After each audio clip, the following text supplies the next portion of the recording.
देव कितने प्रकार के होते हैं?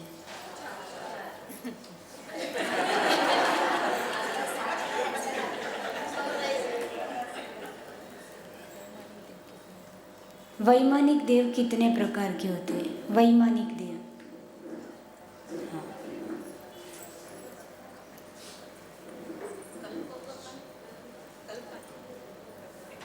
कल्पोपन्न और कल्पातीत। कल्पोपन्न कितने प्रकार के होते हैं?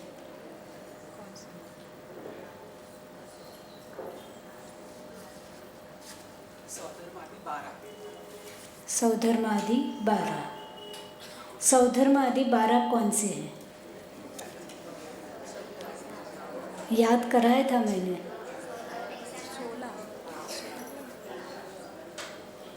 16 स्वर्ग के थे, सुना तो फिर 12 समझेंगे।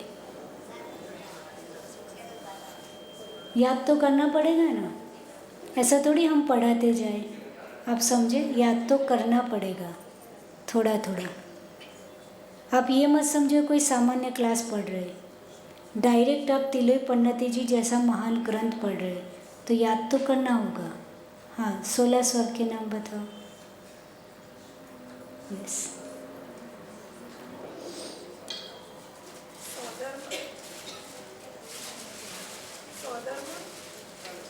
सौधर्म ईशान महेंद्र ब्रह्म, सौधर्म ईशान सानत कुमार महेंद्र ब्रह्म ब्रह्मोत्तर लांतव कापिस शुक्र महाशुक्र शतार सत्तार सहस्रार आनत प्राणत आरण अच्युत। Very good. 16 स्वर्ग में ये 16 स्वर्ग के ऊपर क्या होता है? हाथ उठा के बोलिए। 16 स्वर्ग के ऊपर, यस।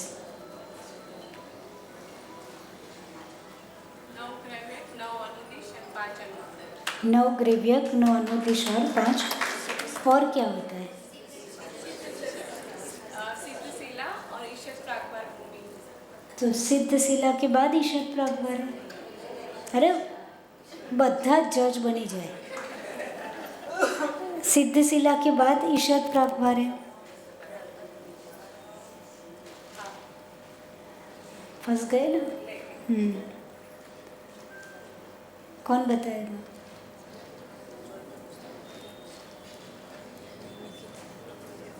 इधर से सिद्धशिला के बाद ईशत प्रागभार है कि कैसा है? पहले है? किसके पहले है? सिद्धशिला से पहले ईशत प्रागभार है। सिद्धशिला किस पर है? तनुवाद वलय में। पति क्यों? कहाँ पर है? हाँ सुमन जी, क्या है ईशत प्रागभार? ईशत प्रागभार पृथ्वी के ऊपर सिद्धशिला है। समझ में आया? जैसे ईशत प्रागभार पृथ्वी है तो इधर सिद्धशिला है ना। सिद्धशिला के बाद ईशत प्रागभार है ना, ईशत प्रागभार के पहले सिद्धशिला है कि ना तनुवात वलय में है। ईशत प्रागभार एक पृथ्वी है, उसके ऊपर क्या है? सिद्धशिला है। ठीक, अब अपन आगे पढ़ते हैं। और कल क्या पढ़ा था? वात वलय। घनोदधि वात वलय का कलर कौन सा है? भैया पीछे बहुत म्यूजिक बजा रहा है। एक माइक अच्छा होना हमें, बाकी कुछ नहीं चाहिए भाई। 2-2 घंटे 3-3 घंटे बोलना हो जाता है। लोग लाइव देखते हैं। हाँ भैया, घनोदधि वात वलय का कलर गौमूत्र के समान। घन वात वलय का कलर, घन वात वलय का कलर। जगदीश भैया कल आया था तुम्हें? घन वात वलय का कलर पीछे। हाँ, मूंग के आकार का, मूंग जैसे कलर का, आकार नहीं, कलर। ठीक। और तनुवात वलय का, तनुवात वलय, यस, मल्टी कलर, अवक्तव्य, राइट। बहुत अच्छा। तो घनोदधि, घन और तनुवात वलय हो गया। अब देवों की विशेषता बतानी है जो कल हमने पढ़ी थी। पीछे आंटी, देवों की विशेषता। आप હવે બુકમાં વાંચવા બેસશે नहीं होगा यस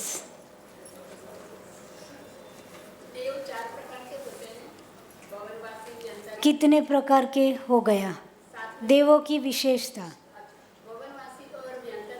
ना ना ना दिस इज नॉट विशेषता ના ના મારે કોઈ ભવન વ્યંતર જ્યોતિષ સાંભળવું જ નથી કોમન ડિસ્ક્રિપ્શન ઓફ દેવ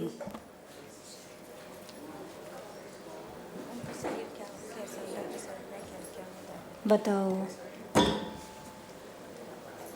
देवों में विशेष दीप्ति और प्रभाव होता है जो मनुष्य से ज़्यादा होता है। गुड फर्स्ट उनके वो आभूषण वगैरह पहनते हैं।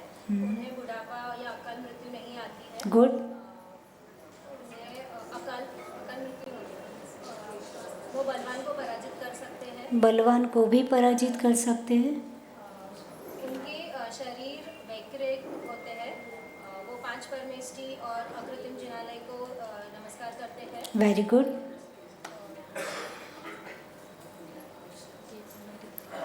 रिद्धियाँ कितनी होती 8 अणिमा आदि 8 रिद्धियों से युक्त होते हैं उनके नाक और इसका आकार होता है। शरीर में चमड़ी होती हाँ, उनके शरीर में रुद्र ये मूत्र खून मांस वगैरह नहीं होता। वो अशुद्धि से रहित होते हैं। पसीना आता नहीं आता और सब वही बोलेगी कि आप लोग क्या करोगे बाकी लोग बोलो इतने सारे तो बोल दिया उसने हाँ भैया रोग नहीं आता, रोग नहीं होता कोई भी, अकाल मृत्यु नहीं होती है। हाँ और रोग यौवन में रहते हैं, एकदम अवसर में यौवन रहता है उनका, और वो विलास में लिप्त रहते हैं। भोग विलास में लिप्त रहते हैं और नख केस बाल और इत्यादि कुछ भी नहीं होते हैं। प्रतिमा का आकार में नख और बाल होते हैं, लेकिन वो सहन नहीं होता उनका, न दिखते नहीं है वो। हाँ और वो तो करना चाहिए ना बढ़िया। ना ना अभी रह गया ना हम ऐसे ही और थोड़ी बोल रहे हैं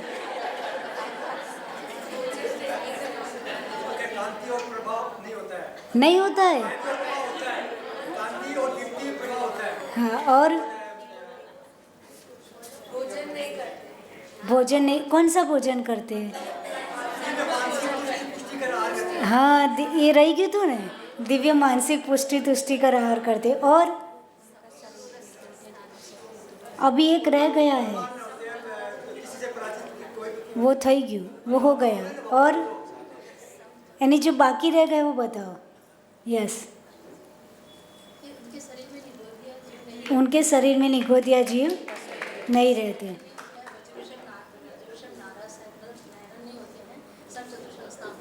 वेरी गुड समझ में आ गए तो देवों की क्या है विशेषता अब देवों का जन्म होता है तब किस प्रकार का उत्सव मनाया जाता है वो देखते हैं देव उत्तम और कोमल उपासशाला में जन्म लेते हैं उनका जन्म होता है उसको क्या बोला जाता है उपासशाला वो बहुत कोमल होती है फिर देवगति नाम कर्म के उदय से उत्पन्न होकर अंतर्मुहूर्त में 6 पर्याप्तियाँ पूर्ण कर 16 वर्ष के युवक जैसे शरीर को यानी उनका नाम कर्म कौन सा होगा ऑब्वियस बात है देवगति नाम कर्म अंतर्मुहूर्त में 6 प्रकार की पर्याप्तियाँ उनकी पूर्ण हो जाती और 16 वर्ष के युवान की तरह उनका शरीर अंतर्मुहूर्त में हो जाता और आराम से उठ जाते ठीक देव भवनों में जन्म लेते ही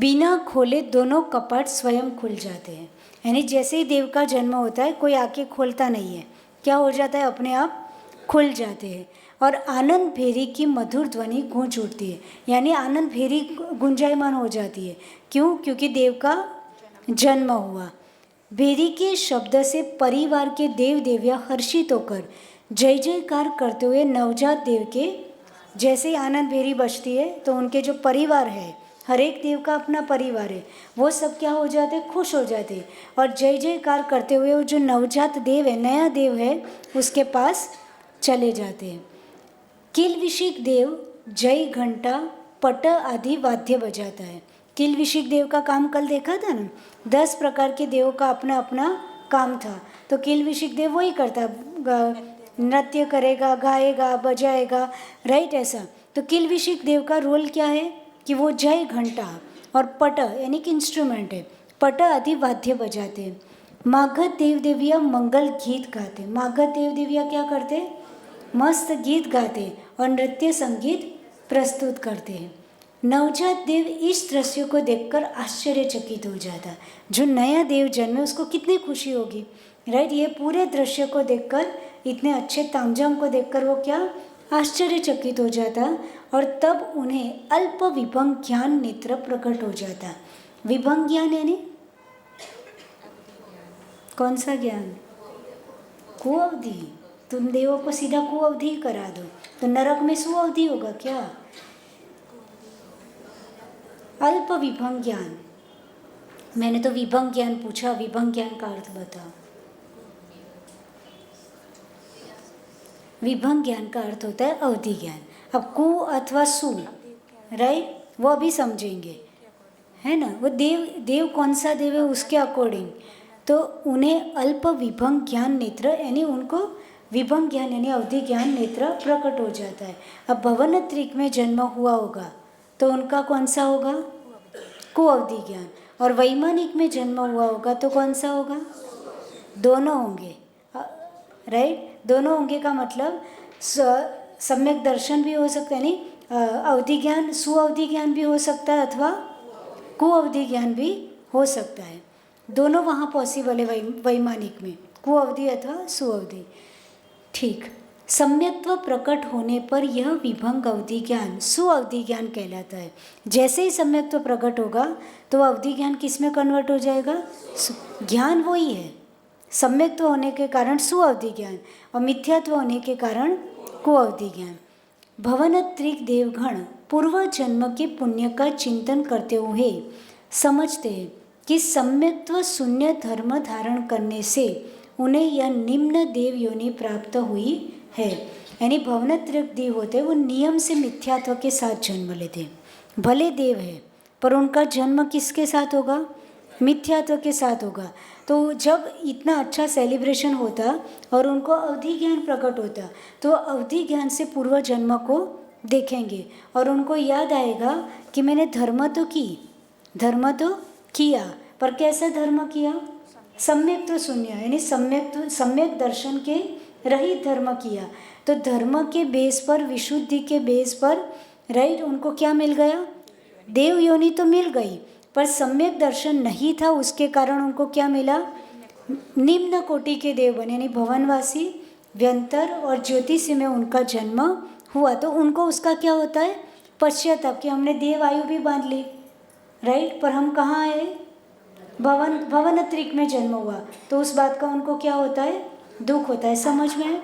4 प्रकार के देव, 3 प्रकार के जो देव होता है उनका क्या रहता है, मिथ्यात्व के साथ जन्म होता, और चौथे प्रकार का देव का सम्यक्त्व के साथ, है ना, उसमें दोनों है, सम्यक्त्व मिथ्यात्व दोनों। तो इन लोगों को ये दुख होता है कि हम देव पर्याय में भी आ गए, पर हमने धर्म भी किया था पर सम्यक दर्शन के साथ नहीं किया था, खाली विशुद्धि के कारण हम इधर पुण्य के बेस पर इधर आ गए, पर हमारा जन्म क्या हो गया, देव दुर्गति कहलाती। इसको क्या कहलाता कि देव में तो गए पर कोई फायदा नहीं रह गए, भवनवासी और व्यंतर और ज्योतिषी में जन्म हुआ। नेक्स्ट, ठीक, पहले ये समझ, जो पढ़ा उसका रिवीजन कर लेते हैं। पहले क्या था, देवगति नाम कर्म के उदय से, है ना, उपास सैया पर क्या होगा, देव का जन्म होगा, वो बहुत कोमल होगी, राइट। उपास सैया पर जन्म होते ही क्या होता है, अंतर मुहूर्त में 6 परियप्तियाँ पूर्ण कर लेते हैं और 16 वर्ष के युवान की तरह वो शरीर, यानी 16 वर्ष के युवान जैसे हो जाते। कौन, देव, जितने जन्मे हुए देव वे सीधे कैसे हो जाते, 16 वर्ष के युवा की तरह। उसके बाद क्या होता है कि जैसे देव का जन्म होता है तो वहाँ पे क्या होता है, अपने आप कपाट खुल जाते, कोई खोलता नहीं है, कपाट खुल जाते और आनंद भेरी बजने लगती है। उस आवाज़ से सुन करके जो परिवार देव होता है वो सब देव देविया सब क्या करते हैं, जय जयकार करते हुए उनके पास जाते, वो जो नया जन्मा हुआ देव है उसके पास जाते हैं। ये सब दृश्य को देख, फिर उसमें मागध जाति के देव क्या करते, नृत्य गायन करते, और किल्बिशिक देव क्या करेगा, घंटा नाद करेगा, पट आदि वाद्य यंत्र यानी म्यूजिक इंस्ट्रूमेंट बजाएगा, और वहाँ का आनंद उत्सव मनाते कि भाई जो देव का जन्म हुआ उसका जन्मोत्सव मनाते बहुत अच्छे से। और ये सब देखकर जो नया जन्मा हुआ देव है वो आश्चर्य करता है कि मैं कहाँ आ गया, है ना, मैं कहाँ आ गया, क्योंकि 6 अंतर्मुहूर्त में पर्याप्तियाँ भी पूर्ण हो गई, 16 वर्ष के युवा की तरह भी, यानी सोचने समझने सब ताकत उसमें आ जाती है। तो वो सोचता है कि हम कहाँ आ गए। और पर्याप्ति मतलब खाना पीना वही सब ना ना ना ना ना, उसके लिए कर्णनियोग पढ़ना पड़ेगा, है ना। हाँ, पर्याप्ति यानी वो नहीं, शरीर पूर्ण अवस्था को प्राप्त होता है, पर्याप्तिया मतलब, ठीक है ना। तो क्या हुआ कि वो 16 वर्ष के युवा की तरह हो गए, तो उन्होंने देखा इतना अच्छा सेलिब्रेशन हो रहा है, क्या बात है। तो उसी समय उनको जन्म के साथ ही उनको अल्प विभंग अवधि ज्ञान उत्पन्न हो जाता, और उस अवधि ज्ञान के बेस पर वो अपने पूर्व जन्म का चिंतन करते। अब आपको कोई चीज़ अच्छी मिल जाए तो आप सोचो कि मुझे कैसे मिली, है ना, अथवा कुछ खराब हो जाए तो ऐसा क्या किया था कि मेरे साथ ऐसा हुआ। तो ऐसे इनको इतना अच्छा माहौल देख के उनको ऐसा मन हुआ कि मैं पूर्व जन्म में ऐसा क्या किया था। तो जो भवनत्रिक के देव होते हैं उनको क्या आता है मन में, उनको दुख होता है कि मैंने पूर्व जन्म में धर्म तो किया पर सम्यक्त्व शून्य धर्म किया, सम्यक्त्व नहीं था, इसलिए हमारी देव दुर्गति हो गई। अब वो जो पश्चाताप करते हैं वो है, राइट, है ना। हाँ, नवजात देव का पश्चाताप भवनत्रिक में उत्पत्ति के कारण, यानी भवन, दोनों चीज़ एक ही बात है कि भवनत्रिक में उत्पत्ति के कारण भी ये होते हैं, और जो पश्चाताप करते हैं उसमें यही सारी चीज़ें सोचते हैं, इसलिए रिपीट नहीं किया, दोनों को एक साथ लिख दिया। तो वो क्या पश्चाताप करते हैं, मैंने पूर्व काल में यानी पूर्व भाव में मनुष्य या तिर्यंश भाव में सम्यक तो प्राप्त नहीं किया था, यानी पूर्व में वो मनुष्य भी हो सकते, तिर्यंश भी हो सकते, पर मैंने सम्यक तो प्राप्त नहीं किया था, या तुच्छ सुख के कारण सम्यक्त्व को क्या कर दिया था, छोड़ दिया था और मिथ्यात्व में भटक गया था, है ना। नारकी देव बनता क्या, बनता, अच्छा नरक से निकलकर देव बन सकता कोई जीव, नहीं बनता, राइट। नारकी कभी देव, और देव कभी नरक में जाता नहीं जाता, ना नारकी वाला देव बनता, ना देव नरक में जाता, है ना। मनुष्य गति वाला चारों जगह जा सकते हैं ना, उसके लिए सारी अपॉर्चुनिटी, तुम्हें जो करना, जो पसंद आए वहाँ वैसे काम कर लो। हाँ, बराबर।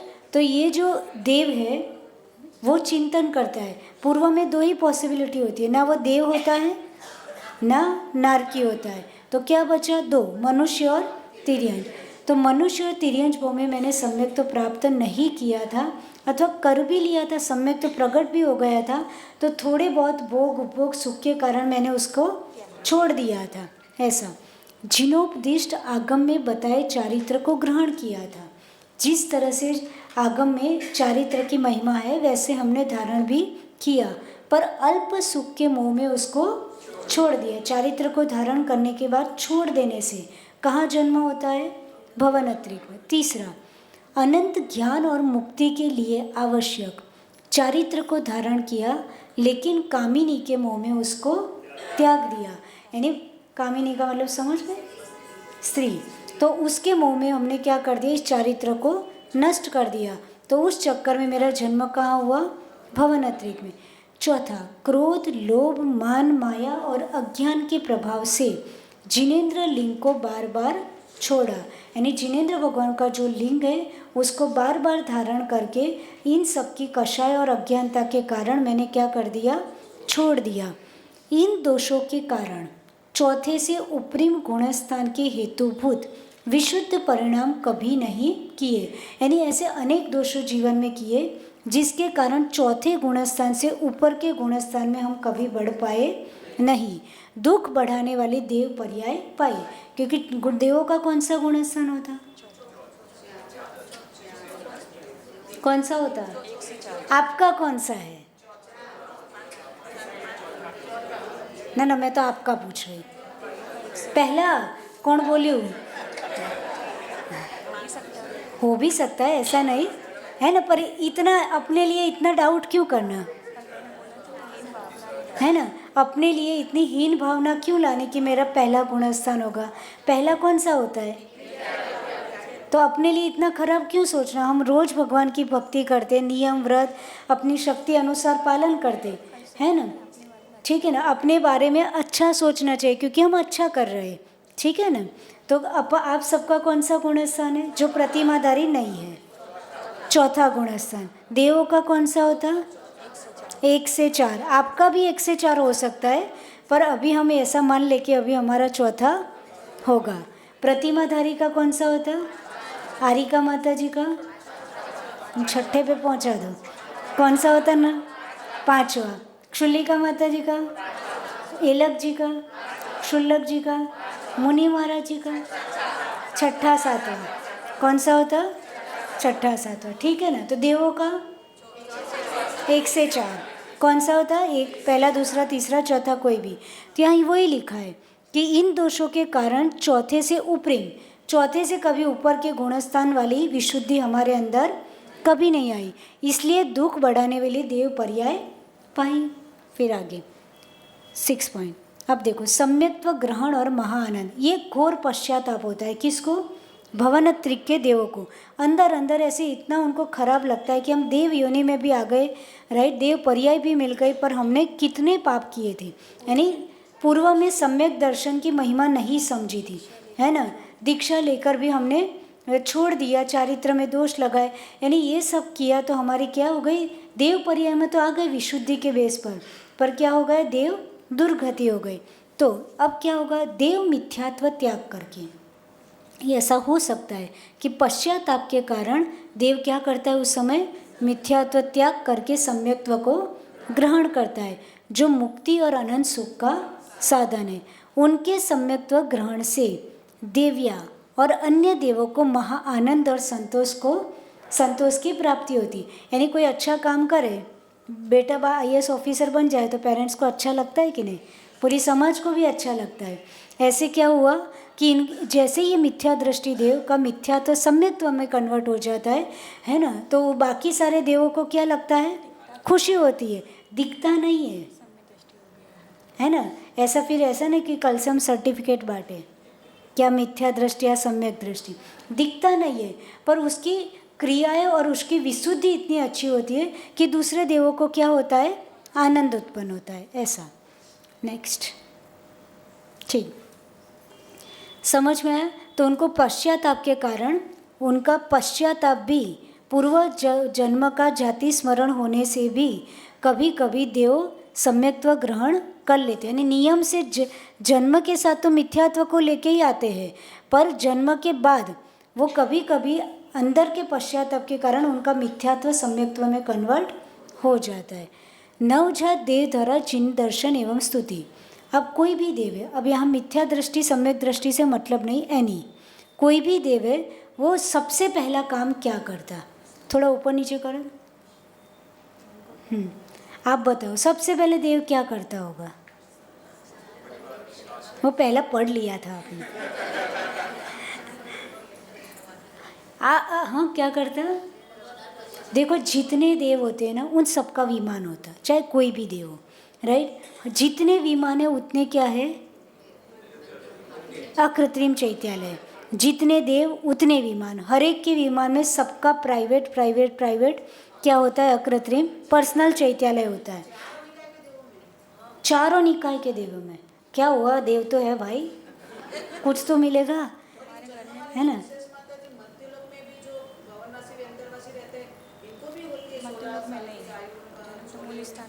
जन्म उनका मूल स्थान तो नीचे है ना, जन्म तो वहाँ होगा, जहाँ जन्म होगा वहाँ, ठीक है। बाकी तो यहाँ दर्शन करने जाते। समझ में आया? तो क्या हुआ कि जन्म लेते ही, अरे बात क्या चल रही? क्या करते? सबसे पहले क्या करते?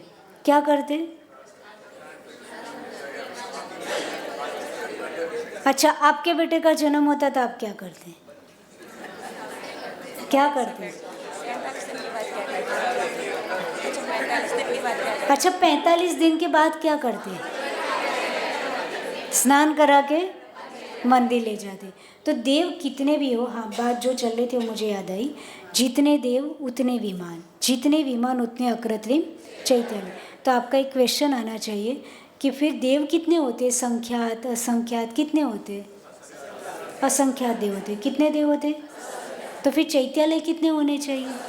पर आप तो 458, 7,72,00,000 अथवा 84,97,023 ये गिनाते हो। Are you getting? समझ में आया क्वेश्चन?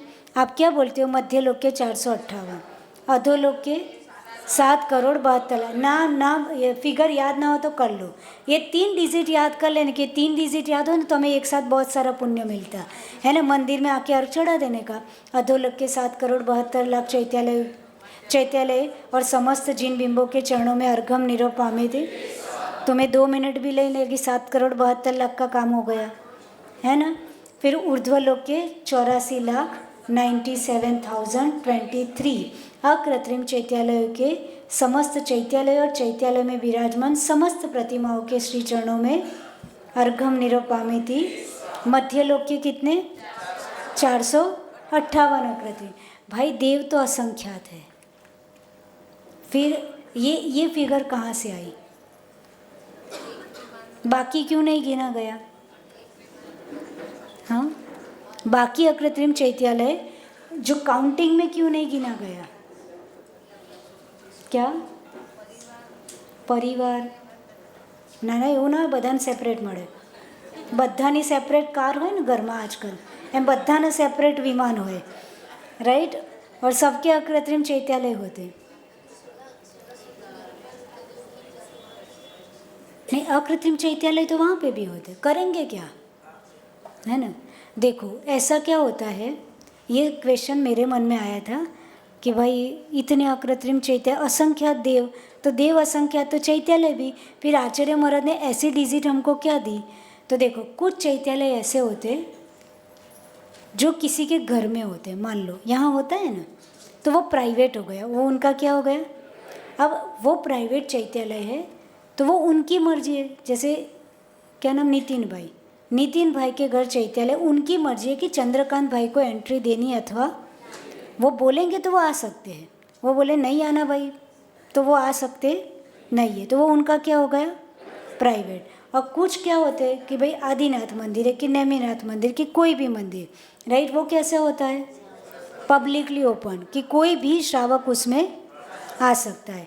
तो देवों में भी ऐसा होता है. नहीं, ये जो अकृत्रिम चैत्यालय जो गिनाए गए हैं वो क्या कौन से हो गए बताए, पब्लिकली ओपन, यानी कोई भी देव वहाँ पे जा सकता है. 458 में जा सकता, गेटिंग. फिर 7,72,00,000 में भी जा सकता, जो 84,97,023 उसमें, यानी वहाँ जा सकते. बाकी जो चैत्यालय असंख्यात है वो सब कैसे हो गए, प्राइवेट, यानी वो पब्लिकली ओपन नहीं है. तो जो भाई हमारे काम के हैं, जहाँ हम जा सकते उसकी गिनती आचार्य महाराज ने हमको बता दी. बाकी सभी चैत्यालयों को बारंबार नमस्कार हो. जितने देव जितने विमान, उन सभी के चैत्यालय को हम भाव सहित वंदन करते हैं. समझ में. आप जब सर्वतोभद्र विधान पढ़ो ना तो उसमें इतना आनंद आता है, इतना आनंद. इतनी बड़ी बुक है, कितनी बड़ी बुक किया है किसी ने सर्वतोभद्र विधान, हैं किसी ने कराया क्या? इतनी बड़ी बुक है, उसमें 121 पूजा है. कितनी पूजा है, 110 पूजाएँ हैं. और जितनी पूजा उतनी जयमाला तो होगी ना भाई, पूजा के साथ जयमाला. पर इतना ये पूरा पढ़ लेते ना और उसके बाद सर्वतोभद्र विधान करते हैं ना, तो एक एक लाइन समझ में आता है. इतनी विशुद्धि, और माता जी ने क्या ज़बरदस्त विधान लिखा है. यानी जयमाला भी ऐसे नहीं इतने में पूरी हो जाएगी, ऐसे 2 पेज की मस्त बड़ी जयमाला होती है. और इतना आनंद, आपको एक एक लाइन समझ में आएगी. इतनी बड़ी तो बुक है. उसको करने के लिए मिनिमम 11 दिन चाहिए, मिनिमम 11 दिन, राइट. और बीच के दिन चाहिए तो 13, और अच्छे से करना हो शांति से तो 15 दिन, 11, 13, 15, राइट. हमने 2 बार करवाया है, हमारा फेवरेट विधान है, राइट. यानी सारे विधान अच्छे हैं, पर उसमें क्या होता है, हमको टप्पी पड़ती है। टप्पी पड़ती है उसका मतलब एकदम विशुद्धि आती है और एकदम हम वहाँ डायरेक्ट उस चैत्यालय में ही पहुँच जाते, इतनी खुशी होती है ना। और उसमें माता जी ने ये सब तो ठीक है, 458 7,72,84,00,000 वाला ये सब की वंदना और पूरे 3 लोक का तो कराया ही है, पर उन्होंने एक एक देव के चैत्यालय में जाके वंदना कराई है। इतना सुंदर विधान लिखा है, बहुत सुंदर विधान। परम पूज्य घणीनी हरि का ज्ञानमती माता जी, अल्टीमेट विधान है। और उस विधान में बैठने वाला थकता नहीं है, नहीं थकता। ये अभी तक का, यानी पहले तो नाम सुन के समाज डर जाते, 121 पूजा 110 पूजा कौन करे, राइट। पर आपको पता है एक दिन की 10 पूजा हो गई, कितनी पूजा लगभग हुई ना, तब तो पूरा होगा। लास्ट में विधान हवन सब होता, विधान के एंड में हवन और सब होगा, बड़ी जयमाला आएगी। पर 10 पूजा भक्ति भाव से मस्त शांति धारा अभिषेक 6 बजे शुरू होता, 11 बजे घर जाओ और तब तक विथ प्रवचन पूरा होता, बिल्कुल जैसे अभी 1 घंटे का होता है ना वैसे। और इतना आनंद आता क्योंकि व्यक्ति ने पढ़ाई की होती है, पहले पढ़ा होता है, समझा होता है, और फिर विधान करता है। और विधान करता है तो उसको, और फिर एग्जीबिशन में सब चीज़ें देख ली होती है कि कहाँ पे क्या है, और उसके बाद विधान करने बैठता है तो उसको लगता है कि हम तो यहाँ पे पहुँच गए। समझ में आया? तो उसमें माता जी ने बहुत, इसलिए वो विधान मुझे बहुत अच्छा लगता है कि उन्होंने पूरे जितने भी 3 लोक के कृत्रिम अकृत्रिम चैत्यालय, प्राइवेट पर्सनल, सब चैत्यालयों के अर्घ उन्होंने बहुत अच्छे भाव सहित चढ़ाए हैं। तो ऐसे ये समझना कि ये जो देव होते हैं, तो ये इतने से चैत्यालय, मुझे बीच में याद आया इसलिए बता दिए कि इतने से चैत्यालय क्यों गिना है, क्योंकि वो भाई वहाँ पे सब लोग जा सकते हैं, सभी के लिए ओपन है, जिनकी शक्ति है वो सब जा सकते हैं। बाकी सब देवों के प्राइवेट हो गए, वहाँ सब कोई जाते नहीं है। ठीक, नेक्स्ट। एक पर्याय की तो कभी ना कभी होता है, माइनस हो जाता, तो देखो ये अच्छा क्वेश्चन था, राइट। वो पोस्ट कभी खाली नहीं जाती, आर यू गेटिंग? वो पोस्ट कभी खाली नहीं रहती। जैसे कोई एक्स नंबर का देव है, यानी सौधर्म इंद्र ही समझ लो, एक्स नंबर के सौधर्म इंद्र की जैसे ही डेथ होगी, राइट, वहाँ तुरंत ही दूसरा सौधर्म इंद्र का जन्म नियम से होगा। कभी पोस्ट खाली नहीं जाती, कोई विमान खाली ना रहे कि वह मंदिरों शू थसे, राइट। अपने जैसी चिंता उनको कि वो तो अकृत्रिम मंदिर है वैसे भी, राइट, उसको कोई संभालने वाले की ज़रूरत नहीं होती, सब शाश्वत जिनालय होते हैं, ऐसा। ठीक, अब आते हैं अपने पॉइंट पर। सबसे पहले स्नान करके अभिषेक मंडप के लिए जाते हैं। सबसे पहले अपने को 8 वर्ष के बाद सम्यक्त्व के योग्य होते हैं। अपन कितने साल के बाद होते हैं, है ना? तो अपन 8 वर्ष के बाद जाते हैं यहाँ पे, राइट। और कभी कभी लोग क्या होता है, बच्चों को संस्कार 8 वर्ष के पहले ही देने होते हैं कई लोगों को, तो चीटिंग कर लेते, करते कि नहीं? उनको सारे संस्कार 8 वर्ष के पहले ही पेरेंट्स को देने होते हैं। आहार भी दिला दो, थोड़े संस्कार आएंगे। भाई ऐसी प्रैक्टिस जो आगम में नहीं लिखी, तो आचार्यों ने अष्टमूल गुण का नियम होता है उसका 8 वर्ष के पहले होता है क्या? तो वो आहार दे सकता है क्या? भगवान का अभिषेक कर सकता है क्या? वो पालन करने के लिए वो इतना सक्षम नहीं होता है। 8 वर्ष तक, है ना, 45वें दिन जब बच्चे को माँ लेके आती है, तब उसको नमोकार मंत्र कान में सुनाने के साथ साथ यही नियम पेरेंट्स को दिलाया जाता है कि भाई तुम रोज देव दर्शन करना, बच्चे को कराना, अष्टमूल गुण के नियम का पालन तुम दोनों करना और बच्चे को नियम से कराना अप टू, हाँ, એટલે 8 વર્ષ પછી नहीं करावाना, बटाका खवड़ावाना। समझ में आया?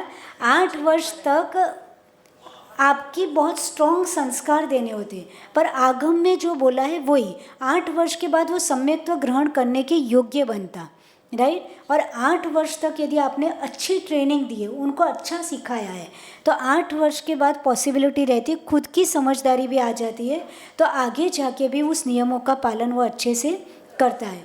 पर अभिषेक, आहार दान, ये सब कब लिखा है? 8 वर्ष के बाद लिखा है। समझ में? पर देवों के केस में 8 वर्ष का वेट करना है ना, क्योंकि उनका तो अंतर मुहूर्त गया, पर्याप्त या पूर्ण 16 साल की युवा की तरह, यानी 16 साल के ही हो जाते ऐसा नहीं, अभी तो अंतर्मुहूर्त ही है, पर समझाने के लिए आचार्यों ने लिखा है कि एकदम यंग हो जाते, मैच्योर्ड हो जाते, राइट, और वो भगवान का अभिषेक कर सकते।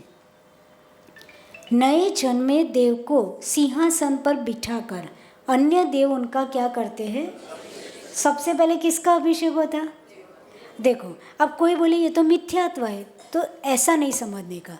मिथ्यात्व और सम्यक तो बहुत गहरा सब्जेक्ट है। कैसा सब्जेक्ट है? गहरा सब्जेक्ट। हम शास्त्रों को ठीक ठाक नहीं पढ़ते, क्या करते? अच्छे से नहीं पढ़ते, उसकी डेप्थ तक नहीं पहुंचते, और हर चीज़ में मिथ्यात्व सम्यक तो ला देते। भाई तुमने अपने बच्चे को नहलाया तो क्या मिथ्यात्व हो गया? हुआ क्या? नहीं हुआ ना। नहलाते हो कि नहीं? एवरीडे नहलाते हो। तो ऐसे ही जो दूसरे देव होते हैं उसको क्या करते? वो देव का वैभव है। तुमने बाथरूम में नहलाया, यहाँ सिंहासन पर बैठ के अभिषेक किया, यानी अच्छे ताम झाम के साथ अभिषेक करते हैं, क्योंकि वो देव है, राइट। तो उसमें कोई मिथ्यात्व का दोष नहीं लगता। आप किसको क्या समझकर उसकी पूजा कर रहे हो, क्या समझकर उसको क्या सम्मान दे रहे हो, उस पर आपका मिथ्यात्व सम्यक तो काम करता। समझ में आया है ना?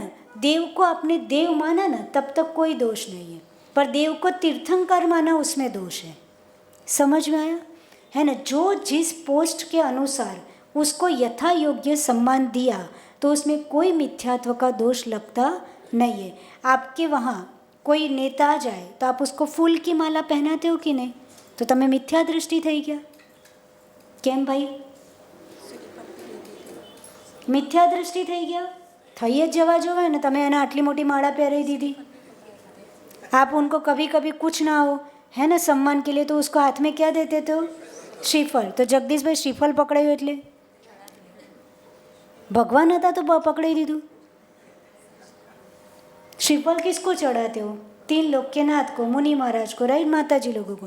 तो उसको भी तो आपने दे दिया। थયું मिथ्यात्व? કેમ ના થયું? सम्मान કરે। ये तो मैं कीधું એટલે તમે બોલ્યા, राइट।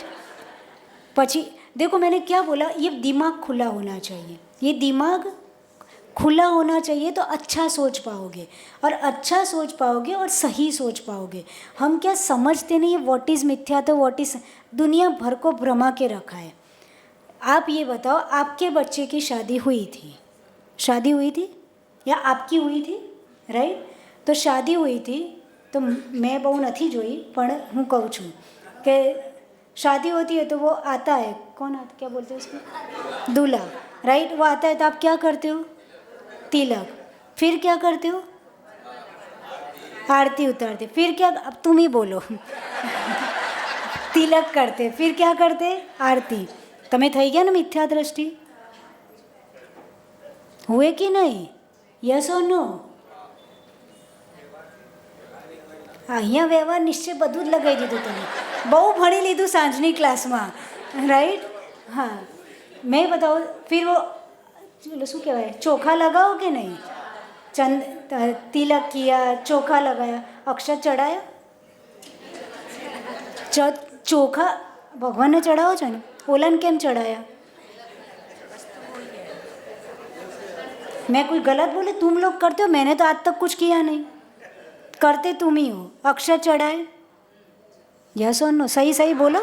हाँ, आरती उतारी, फिर माला पहनाते हो, प्लास्टिक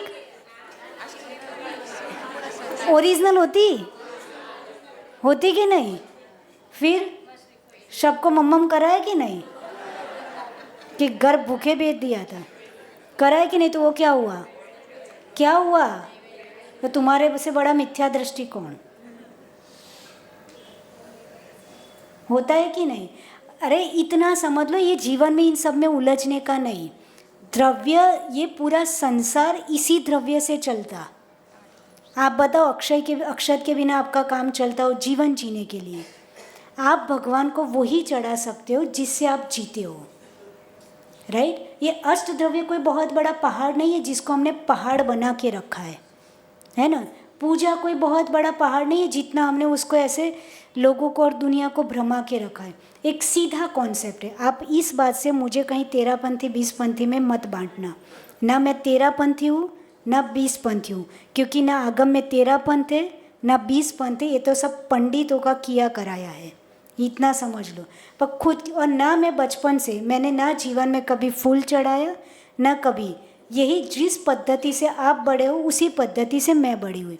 और जिस संघ में मैं गई उस संघ के सभी साधु प्योर बुंदेलखंडी थे, राइट। इसलिए उनको इन सब चीज़ों से कोई मतलब, यानी कहीं पे भी मेरे में वो वाले संस्कार नहीं है, इसलिए वो तो सोचना ही मत कि मैं उस चीज़ की कोई चीज़ की पुष्टि कर रही हूँ।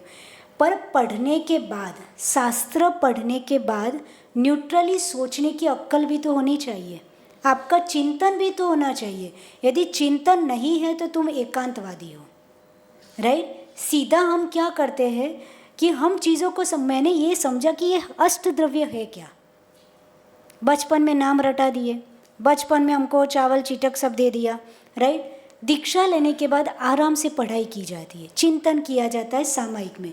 मैंने पहले ये सोचा है अष्ट द्रव्य ये चीज़ें ही आचार्यों ने क्यों डाली, है ना भाई। जल सबसे पहले चढ़ाया जाता, आपने कभी सोचा कि जल क्यों सबसे पहले चढ़ाया जाता,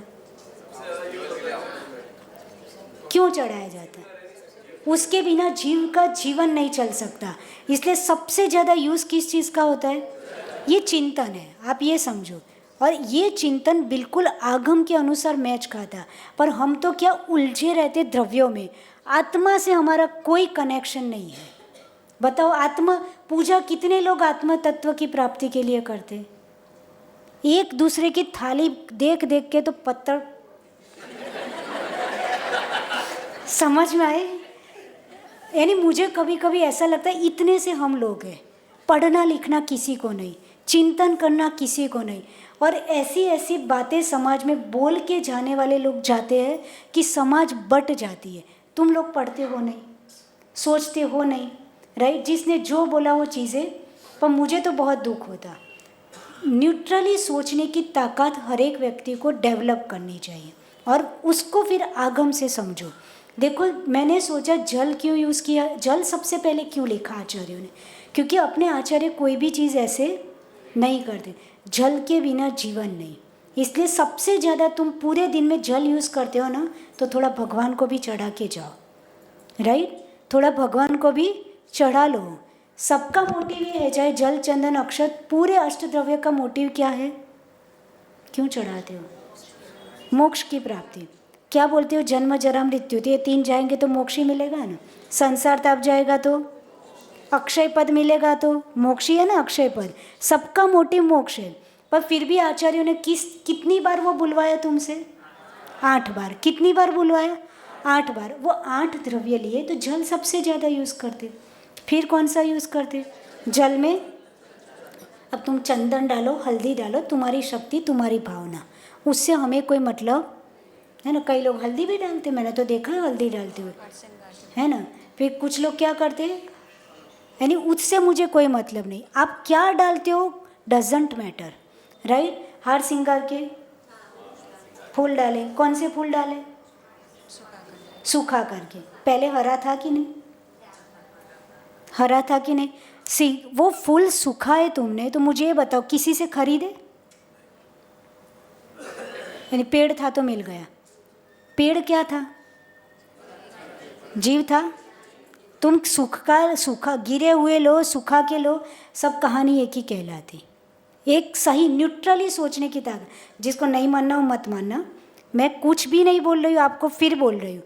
जो चीज़ें हम अपने जीवन के लिए यूज़ करते हैं उसमें से थोड़ा हमारी लोभ कषाय कम हो जाए, दान के भाव बने, हमारी विशुद्धि बने, क्योंकि आपकी विशुद्धि इसी से बनती है ना। श्रावक की विशुद्धि किससे बनती, जो चीज़ें वो यूज़ करता है उस चीज़ों को जब चढ़ाता है तो उसको क्या होती, खुशी कि भाई मैंने दान किया। अब श्रावक साधु के पास कुछ भी नहीं होता, वो क्या ही चढ़ाएगा, वो क्या ही चढ़ाएगा। उसको कोई दे दे तो वो हाथ लगा सकता है, उसमें कोई दोष नहीं है, राइट, क्योंकि वो भगवान की भक्ति है। तो जल चंदन अक्षत, अक्षत क्या है, भोजन करते हो है ना। कोई ने चावल नो त्याग हो तो ज्ञान ना आपता, राइट। वो अलग बात है कि भाई आपका त्याग है, ऐसे तो गेहूं का भी त्याग है। तो अक्षत का मतलब कि हमने अपन जो भोजन करते हैं उसमें से एक द्रव्य हमने भगवान को चढ़ाया, अक्षय, और यही द्रव्य आप अपने जीवन में यूज़ करते हो। अक्षत आप कहाँ कहाँ, भोजन के अलावा कहाँ कहाँ यूज़ करते? मैंने बताओ। जितने भी अच्छे काम करते हैं ना, आप सबसे पहले क्या करते? जैसे दुकान का ओपनिंग हो, पहला साथिया करते, पर फिर क्या करते? क्या मिथ्या दृष्टि हो गया? केम भाई, ये शटर में कहीं थोड़ी अक्षत ना खाए। अरे द्रव्य तो वही रहेगा ना, तुम श्रावक कहाँ से लाओगे दूसरा द्रव्य? जो चीज़ हम अपने लिए यूज़ करते हैं वो हम अपने पूरे जीवन की हर क्रिया में यूज़ करते और उसको ही भगवान के चरणों में चढ़ा देते। तो द्रव्य तो वही रहता है, पर जब शटर के सामने अक्षय डालते तब तीर्थंकर भगवान जैसा सम्मान होता नहीं होता। समझ में आया? द्रव्यों में नहीं उलझने का। आपका रिस्पेक्ट, आपका सम्मान जो जिस पोस्ट पर है उस अनुसार आपकी भाव वासना होनी चाहिए। द्रव्य नहीं बदलते, बदलते क्या है? भाव बदलते। हम जीवन किस में उलझा देते? द्रव्यों में। Are you getting? द्रव्य तो वही रहेंगे, आपके भाव कि तीर्थंकर भगवान है तो आपके पास 3 लोक के नाथ जैसा सम्मान आना चाहिए कि हमने किसको चढ़ाया? 3 लोक के नाथ को। वही अक्षत से जब दूल्हे को टीका करते तो कहीं भगवान दिखते? अंदर तो बोला सारो निकले सारो है ना? समझ में आया? मुनि महाराज को आपने पूजा की तो उस समय मुनि महाराज जैसे भाव आते हैं। क्या? यस, अच्छा एग्जाम्पल है। हमारा बोलो, नैवेद्य में बोलो ने। ठीक, तो अभी अक्षत, तो अक्षत मतलब हम बहुत सारी क्रियाओं में यूज़ करते कि नहीं? हर जगह कोई आए तो अक्षत, जैसे श्वेतांबर लोग अक्षत डाल, भाई हम जहाँ खड़े तो हमारे पास जो द्रव्य था वही तो लाएंगे, पर उसमें कहीं हम भाव अलग होते। जब यहाँ भगवान की भक्ति करते तो अलग भाव होते, और घर में ही वो चावल खाते तो और सामने वाले को खिलाते तो कहीं तीर्थंकर समझ के खिलाते क्या? तो द्रव्य वही रहता है। इसलिए मेरा कहने का मतलब है जीवन में थोड़े ऊपर उठ जाओ। क्या कर लो? अपनी आत्मा की कंडीशन को थोड़ी अपनी बुद्धि के लेवल को ऊपर उठा दो। हम इन सब में कभी ना उलझे, कभी ना उलझे, राइट? जहाँ की जो परंपरा है उसको चलने दो। वो द्रव्य कोई मैटर नहीं करता। मैटर क्या करता है? खाली आपके भाव मैटर करते हैं, है ना? अब देखो पुष्प यानी देसी भाषा में फूली कहा जाता है। अब पुष्प को करने वालों ने क्या कर दिया? हल्दी भी लगा दी, उसने चंदन भी लगा। इट्स ओके, हमारा क्या बिगड़ गया? बिगड़ा क्या? और किसी परंपरा वाले फूल चढ़ाते हैं तो उसमें क्या बिगड़ गया? सही बोलना, क्या बिगड़ गया? जो पेट में हो वही बाहर निकालना। तुम्हें तो जैसे हमको खराब लगता है, जिसने कभी नहीं किया ना उसको खराब लगता है। मैं बोली खराब लगा तो क्यों लगा? जीव इंसान, पानी में जीव है, क्यों चढ़ाया? मैं ये नहीं बोलती तुम कल चढ़ाना, मैंने आज तक नहीं चढ़ाया, राइट? पर तुम्हारी बुद्धि खुली होनी चाहिए कि हम अपना लेंस क्यों बिगाड़े, हम अपनी आंखें क्यों बिगाड़े, हम अपना भाव क्यों बिगाड़े? वो तो दान करके भक्ति करके पुण्य कमा रहा है और तुमने देख देख के એવું કરાય, કેટલી હિંસા કરી, આમ કર્યું તેમ કર્યું। શું કરવા પાપ કરવાના? જેને જે કરવું હોય, મને એમ કહો પાણીમાં પાપ છે? अब तुम ज्ञान बांटोगे, प्रासुक कर लिया, तुम बोलते नहीं हो पर अंदर चलता है। मुझे ये बताओ, प्रासुक किया, प्रासुक करने से जीत भैया तमें शू भण्या? सीए। पानी को मैंने छाना और गर्म किया, उस पानी को मैं माइक्रोस्कोप के नीचे रखूं, उसमें जीव दिखेंगे कि नहीं? जीव है कि नहीं? भाई तो तुम उतना ही कर सकते हो। तुम कोई भी चीज़ को एज अ श्रावक तुम उसको कोई जीव रहित नहीं कर सकते। जीव तो अनंतानंत उसमें होंगे ही होंगे, समझ में है? बहुत सारे, अनंतानंत नहीं बोल सकते पर बहुत जीव होंगे ही। पर तुम्हारी ताकत क्या है कि तुम कुएं से ला सकते हो, छान सकते हो, छानने के बाद ज़्यादा से ज़्यादा गर्म कर सकते हो। तो भी जीव तो उसमें असंख्यात जीव रहने वाले हैं, बस दिखते नहीं हैं, दिखते नहीं है, पर होते हैं कि नहीं? होते हैं, हमेशा होते हैं। पर श्रावक प्रमाद नहीं करता। श्रावक क्या नहीं करता? वो जितने से जितने हिंसा से बच सकता है उतनी हिंसा से बचने का क्या करता? पुरुषार्थ करता। तो ये मत समझने का कि हमने पानी चढ़ाया तो उसमें हिंसा नहीं है। हिंसा है कि नहीं? यदि तुम पढ़े लिखे हो तो बोलो हिंसा है कि नहीं, क्योंकि आगे की जनरेशन तुमसे पूछेगी कि तुमने बोला प्रासुक, तो इसमें तो जीव है, तो तुम क्या जवाब दोगे? हो सका उतना किया, वो नहीं सुनने वाली। वो मैंने तुम्हें बोला, तुमने सुन लिया। आगे की जनरेशन तक जिनागम पहुंचाना है। वो तुम्हारे इन बातों से कोई मानने वाली, वो तो खुले दिमाग की जन्म लेती है, और कौन से दिमाग लेके आती है वो ही नहीं समझ में आता है ना। स्पष्ट बोलेगी, आपकी ये सब बातें होगी ना रटी रटाई, उनको कोई फर्क नहीं पड़ेगा। वो कल से मंदिर नहीं आएगी, તમને खबर જ નથી તમે શું કરો છો, राइट? ऐसा बोलेगी। और ऐसा नहीं करना है। अभी तो हमें 18,500 वर्ष तक जिन शासन चलाना है, तो हमारा कॉन्सेप्ट क्लियर होना चाहिए। भाई हिंसा तो सब में है। अक्षत में हिंसा नहीं है, चंदन में हिंसा नहीं है, तो बोला ना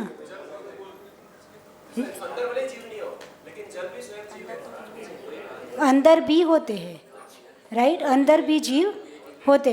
अब वो मैं बाद में समझो, जल काय वो, पर हिंसा है कि नहीं? हिंसा है।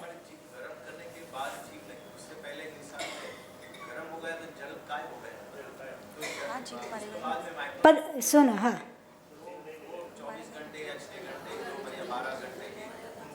पर गरम किया तब तो मरे कि नहीं? गरम किया उसके तब मरे कि नहीं? तो तुमने हिंसा की कि नहीं? अब तुम ये बोलोगे पुजारी ने गरम किया। अब पुजारी को पैसे किसने दिए? एक बात है, तुम्हारे पास सारे आंसर है। ये दुनिया कैसी हो गई? अपनी बात को प्रूव करने के लिए वो इतने तुक्के मारती कि आगम को भी नहीं देखती। Are you getting? समझ में? तो ये मेरा कहने का मतलब, ये द्रव्यों में 3 काल में मत उलझना। तुम्हारी आत्मा जो बोले ना, और जहाँ जिस मंदिर की जो परंपरा है, आँख बंद के उस परंपरा की पालन करना, और तुम्हें जो अच्छा लगे। पर किसी की थाली देखने का त्याग कर दो। किसी की थाली मत देखो। किसी की थाली है नहीं। भाई तुम्हें तेरा पंथ अच्छा लगता है,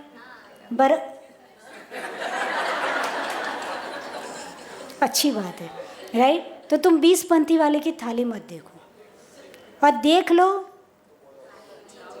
तो मन को खराब मत बोलोगे तो नहीं, वो दमदार होगा तो, राइट? पर अंदर तारू बहु चालू थी जाए कि आવું कराए, आवी हिंसा कराए। सब जगह हिंसा है। हिंसा किए बिना तुम भगवान की भक्ति नहीं कर सकते। और तुम श्रावक हो, तुम्हारा कौन सी हिंसा का त्याग है?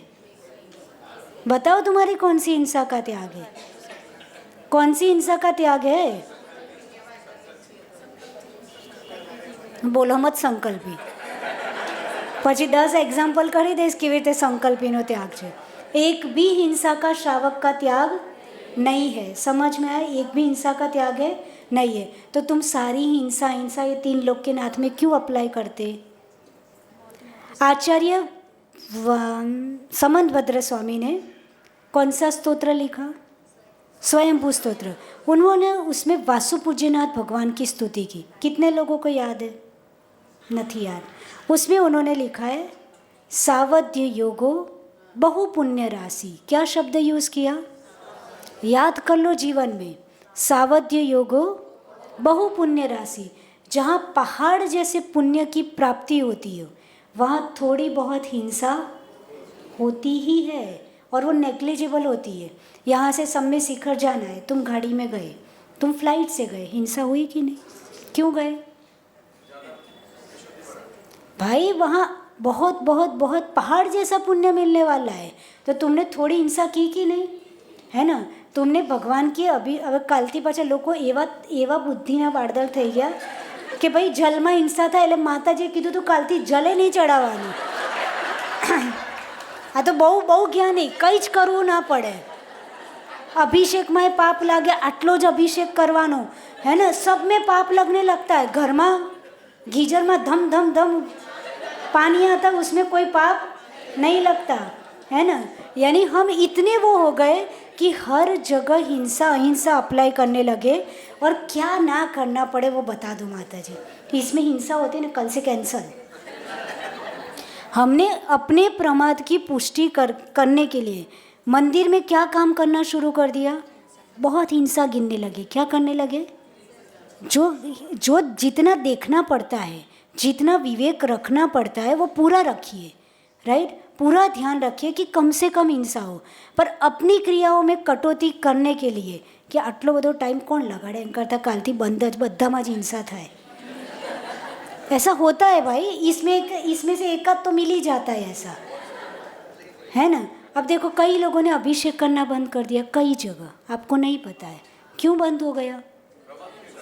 प्रमाद એવું તો કહે જ નહીં કે હું આળસી, आई एम लेजी, એવું तो કહે જ नहीं, ऐसा तो बोलेगा नहीं आई एम लेजी, क्या बोलेगा, हिंसा होती है। क्या बोल रहे हैं, तुम्हें भगवान की भक्ति में हिंसा लग जाती है ना। घर में वही 8 द्रव्यों का यूज़ करते हो कि नहीं, तुम्हें वहाँ पाप नहीं लगता, सारा पाप कहाँ लगता। एक्चुअली में वो हम द्रव्य समझे ही नहीं है, हम आज तक द्रव्य नहीं समझे। हम तो रटी रटाई चीज़ों को क्या करते, अप्लाई करते। द्रव्य वही होते हैं जिससे जीवन चलता है। श्रावक वही द्रव्य को क्या करता है, भगवान के चरणों में अर्पित कर देता है। यथाशक्ति वो क्या करता है, भक्ति भाव से अर्पित करता है। पर हम क्या करते हैं, जो हमें नहीं करना है उसमें हम क्या लेबल लगा देते, हिंसा होती। फिर धीरे धीरे धीरे क्या हो जाती वो चीज़ें, लोगों ने अभिषेक बंद कर दिया, शांति धारा बंद हो गई, है ना। कई जगह क्या हो गई, तो आचार्य माघनंदी महाराज को क्या हुआ था, वो शांति धारा का लिख के गए थे, वो अभिषेक पाठ लिख के गए थे, क्या हुआ था, है ना। फिर अब धीरे धीरे क्या बंद होने लगा, पूजा बंद हो गई। भाव पूजा कर लो, क्या ज्ञानी, भाव भोजन कर लो। अरे इतनी क्या भाव पूजा होती क्या तुम्हारी, क्या साधु को आचार्यों को नहीं था दिमाग कि वो लिख के गए ऐसे पूजा करो, है ना। समझ में आया। तब धीरे धीरे क्या कर लो, सब कुछ करना आनंद स्वाध्याय में है। सारा आनंद किस में है, આ બધી ક્રિયાઓમાં શું રાખ્યું છે, તો સ્વાધ્યાયમાં શું લખ્યું હતું, मुझे ये बता। समझ में आया। अरे भाई तुमने श्रावकाचार पढ़ा तो उसमें लिखा क्या था कि श्रावक 6 आवश्यक क्रियाओं का पालन करे। अब तुम्हें खाली उतनी गाथा ही रटनी है और करना कुछ नहीं, तो पढ़ा क्यों, है ना। और फिर वो चीज़ें घर में भी जाओ कि शू करो, भाव भोजन करो, कमावा जवानू नहीं, पैसा ઉપરથી ટપકશે, જીવન ચાલશે, બધું ભાવ સહિત कर लो, पैसा आई जा तो आई जाए। तो वहाँ तो हम करते हैं ना, वहाँ हम क्या बोलते हैं, पुरुषार्थ जरूरी है, जरूरी है ना पुरुषार्थ, तो यहाँ नहीं ज़रूरी। कभी भी अपनी अक्ल लगाने की नहीं। हम में से किसी की भी अक्ल आचार्यों की अक्ल से 1% भी मैच नहीं खाती।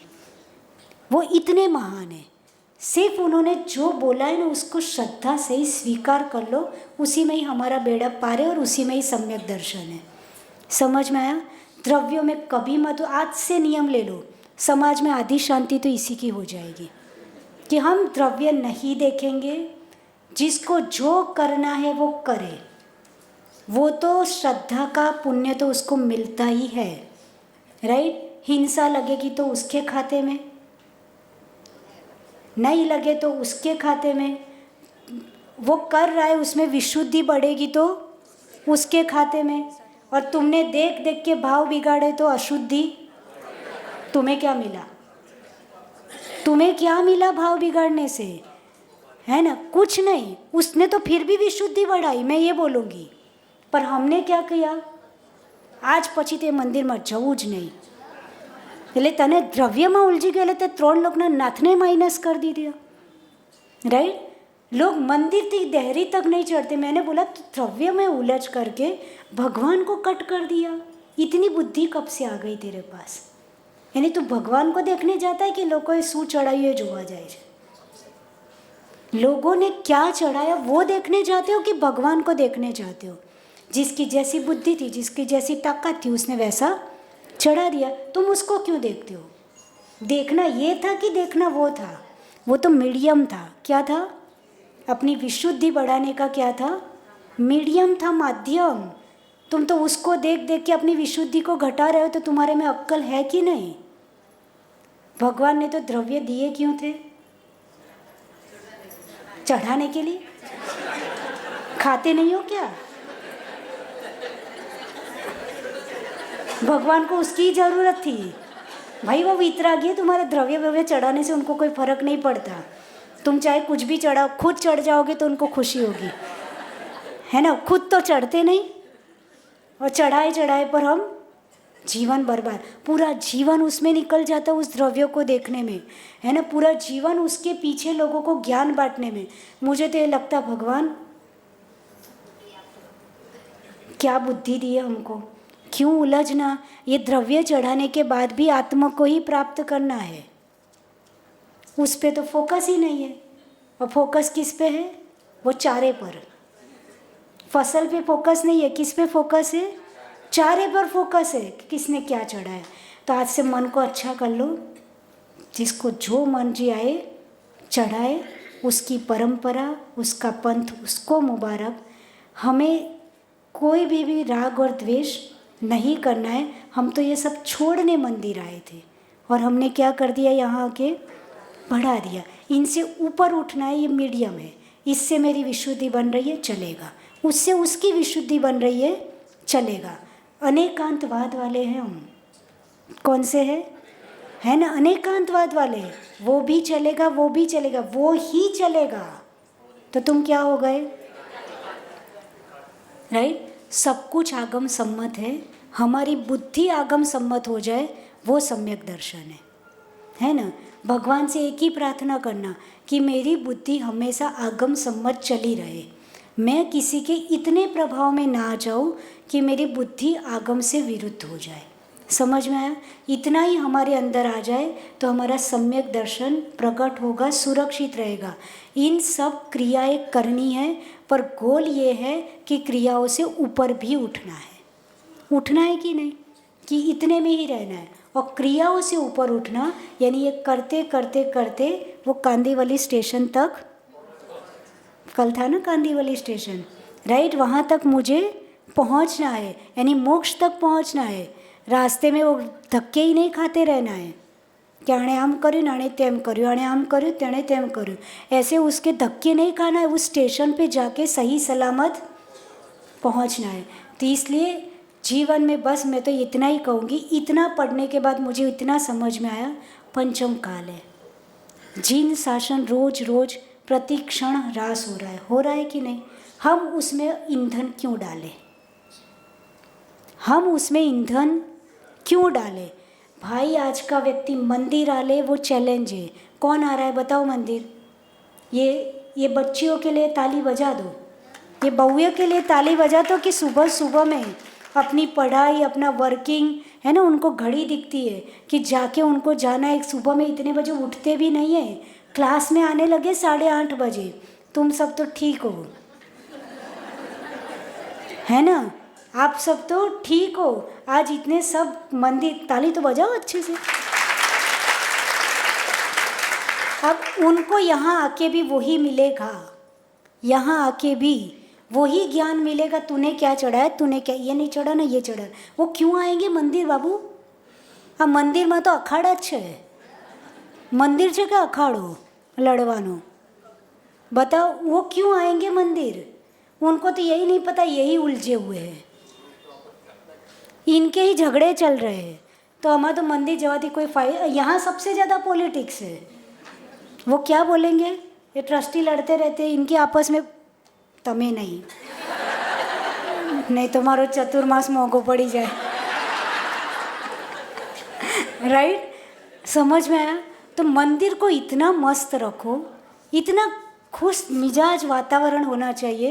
वहाँ आने वाले जीव को लगे वो मूवी थिएटर में बैठना अच्छा नहीं लगता, यहाँ बैठ के जैन विश्वविज्ञान पढ़ना इतना अच्छा बनाइए।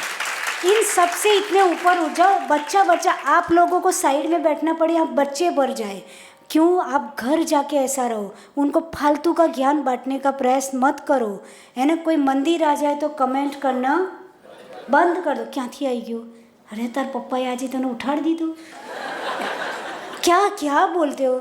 ऐसा नहीं कि आज आ गया तो जीत तो रोज अभिषेक करता है, आज अभिषेक की शांति धारा किसको दे दो, उसको दे दो। ऐसे भाव आते हैं क्या? ये आम ना कर तो, ये तेम ना कर तो, हमણાં पड़ी जाइस, अड़ी गवायु, राइट। छोड़ो, थोड़ा कॉम्प्रोमाइज़ करो। घर में करते हो कि नहीं, है ना। एक बार गलती होगी, पीछे खड़े रहो, उसको पकड़ना नहीं आता है तो पकड़ना सिखाओ, कलश उसको दो। तुम तो सब गए तो मंदिर कौन संभालेगा? ट्रेनिंग ही नहीं दी नीचे के लोगों को, दी क्या? नहीं, उनको सिखाओ। चौके में आए तो उन बच्चों को सिखाओ कैसे खड़े रहना है, कैसे आहार देना है, कैसे शुद्धि बोलनी है। तुम ही धम धम करके ले लो माता जी, ले लो माता जी। बोले आ शू थाय छे, आ तो कई रिस्पेक्ट ज नहीं। वो क्या देखेंगे पढ़े लिखे बच्चे, है ना। महाराज आहा ले रहे, लेना ही पड़ेगा, लेना ही पड़ेगा। महाराज जी 2 बाधा में अंदर 20 हो। मायाचारी चीटिंग तो भरपूर। हमारा तो भाव था, अरे आओ शू भाव, राइट। यानी कहने का मतलब उनको भी, बच्चे क्या सोचेंगे, देखो वो बहुत आगे बढ़ चुके हैं। हमने जितने इजीली सीख लिया, मान लिया, वो नहीं मानने वाले, आपको बदलना पड़ेगा। और मंदिर तो बहुत अच्छे होने चाहिए। देखो नेमिनाथ मंदिर, आदिनाथ मंदिर, कितने भव्य भव्य जिनालय है ना।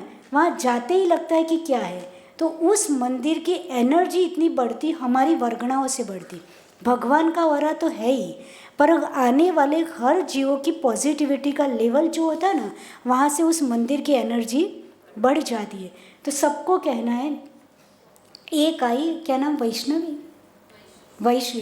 वैश्वी एक ही राशि के हैं, है ना। एक आई 5 को लेके आने का, है ना, सबको जगाने का। भाई बोलते रहने में क्या जाता है, हमने बोल बोल के पुण्य कमाया। आएंगे तो समझेंगे, जिन शासन उनके दिमाग में घुसेगा कि ये भी यहाँ पर सीखने मिलता। टाइम बहुत हो चुका है, टॉपिक निकला था तो बता दिया। मुझे ख़राब लगता है लोग आपस में, भाई हम पढ़ी लिखी समाज है, एजुकेटेड समाज है ना, शास्त्र भी पढ़ते हैं, तो हम इन सब से ऊपर कहाँ आत्मा को प्राप्त करना है और हम क्यों द्रव्य में उलझे। ये तो भगवान ने हमारे लिए, एक आचार्यों ने रास्ता बताया कि इससे तुम्हारा मन लगेगा। क्या लगेगा? मन लगेगा, उपयोग लगेगा। चढ़ाएगा तो याद आएगा कि मुझे क्यों चढ़ाना, राइट। ये इसलिए दिया है, हम जीवन उसमें बर्बाद नहीं कर सकते, हमें तो उससे ऊपर जाना है। ये सोचते हुए अपने जीवन को ऊंचा, बड़ा और बड़े विचारों से भर दो और आने वाली जनरेशन के लिए रास्ता खोल दो। क्या कर दो? धर्म को टिपिकल मत बनाओ, धर्म को क्या बना दो? इजी बना दो। एक्चुअली में इजी है, धर्म इजी है, संसार हार्ड है, राइट। धर्म को क्या बना दो? और इजी बना दो कि बच्चे को लगे अरे मंदिर जाना में तो मज़ा आवे, राइट। उनको हर चीज़ में क्या आना चाहिए? मज़ा आनी चाहिए। इतनी अच्छी सिस्टम हमारे मंदिर में सेट कर दो कि उनको बोरिंग ना लगे, आत्मिक आनंद की प्राप्ति हो, इतना अच्छा हमारा जीवन बने। इसी भावना के साथ जय बोले आचार्य भगवंत गणाचार्य गुरुदेव श्री विराग सागर जी। 9 तारीख को कितने बजे आना वैश्वी? बाकी है ना, થઈ ગઈ, સારું। तो सभी को आना है 1:30 बजे टाइम से, और 10 तारीख को 7 बजे सुरभि जी का लेक्चर रहेगा, शाम को 7, सुबह में तो अपना शेड्यूल, राइट। और नंदीश्वर तो दिव्य विधान में ये मत सोचे कि 52 नाम आ गए हैं। भाई 52 क्या, 52 तो 104 आ जाएंगे, 104 के भी डबल आ जाएंगे, या सब एडजस्ट हो जाएंगे। तो सभी लोग अपने अच्छे सुंदर भाव बना सकते हो। हमारे ट्रस्टी बहुत शर्माते हैं बोलने में, अच्छी बातें बोलने में कभी नहीं शर्माने का, समझ में है। लोगों को जोड़ना है हमें, ये कोई पैसा कोई मैटर नहीं करता, राइट। कोई आदिनाथ चैत्यालय इतने पैसों से बड़ा नहीं बन जाएगा, समझ में आया। पर व्यक्ति जुड़ने चाहिए, जिसका विधान होता है उसके बच्चे एक बार तो आते हैं, रोज़ मैं देखती हूँ, वैसे नहीं आता, पर एक दिन की पूजा करने तो आ जाता है, और कहीं उसका मन बन गया कल भी आ जाएगा। तो हमें घर घर को जोड़ना है, धर्म से जोड़ना है, इसलिए बोलने का रोज, रोज बोलने से, रोज वॉशिंग पाउडर निरमा सुनते ना, तो निरमा लेके ही आते, भले कपड़े धोने के लिए नहीं, पर बाथरूम तो उसी से धोया जाता है। तो रोज़ हम कोई चीज़ के बोलते रहते तो हमारे बोलने से किसके भाव जग गए, तो आप उसके निमित्त बनोगे, उसका पुण्य कुछ ना कुछ % आपके हिस्से में जाएगा। इसलिए अच्छे कामों के लिए हमेशा सबको जोड़ते रहो, बोलते रहो, जिसको जो सोचना है वो। जिनवाणी स्तुति जावाणी के ज्ञान से